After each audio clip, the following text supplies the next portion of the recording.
And the truth is, if you have great stuff, you can challenge over the white part of the plate a little bit more and let your stuff just play. If you don't, you better figure out. Oh, no! Oh, my goodness. The White Sox have just gone full White Sox. Ladies and gentlemen, welcome to 30 Teams in 30 Days, where each day I'll give us a different team to preview as we count down to opening day. We are 30 days away from first pitch, and today we're talking about the Chicago White Sox. Last season was a historically rough one in the Windy City. Chicago went 41-121, a new modern era record for most losses in a season. Also 20 wins less than they had in 2023. Obviously, they finished last in the AL Central and missed the playoffs for the third straight season. As you'll see in this series, every team had their fair share of losses over the offseason. The White Sox are no different, losing Garrett Crochet to Boston, Mike Soroka to Washington, Gavin Sheets to San Diego, among others. But the Sox also made a couple moves. They re-signed Mike Clevenger, picked up Mike Tauchman from the north side, Martin Perez from San Diego, and Nick Maton from Baltimore. Now let's talk about the White Sox farm system. For the sake of continuity, I will be using MLB Pipeline's rankings throughout this series and updating when they release the 2025 preseason rankings.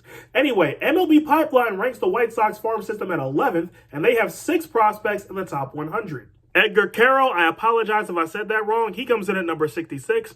Braden Montgomery at number 55. Colson Montgomery at number 39. Hagen Smith at 34. Kyle Teel at 32. And their top prospect is Noah Schultz, ranking in at number 16 on the list.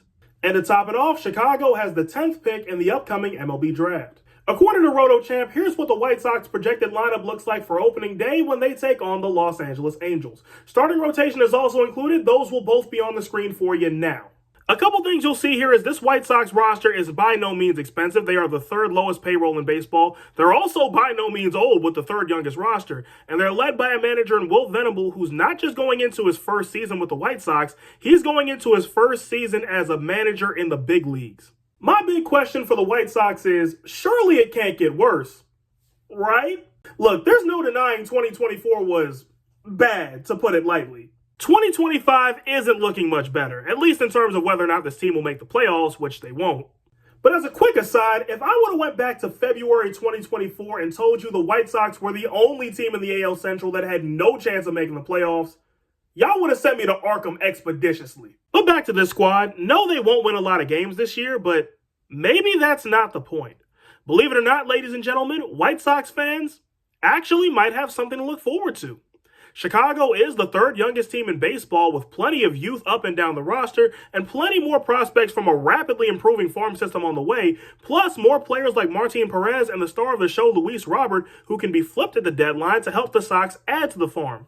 Yeah, 2025 might be tough on the south side, but brighter days are ahead. My White Sox hot take is Luis Robert is the biggest trade of the deadline. Vegas sets the White Sox win line at 54.5, and for my first prediction, I'm going to take the under. So where are all my White Sox fans at? Sound off in the comments. And for everybody else, if I haven't got to your team yet, which obviously I haven't, this is the first one of the series, don't worry, I will get to them. In fact, there's going to be another video tomorrow, so why don't you come back and see who it's going to be? Until tomorrow, though, I'm the voice of Evan, and remember, always keep the vibes high.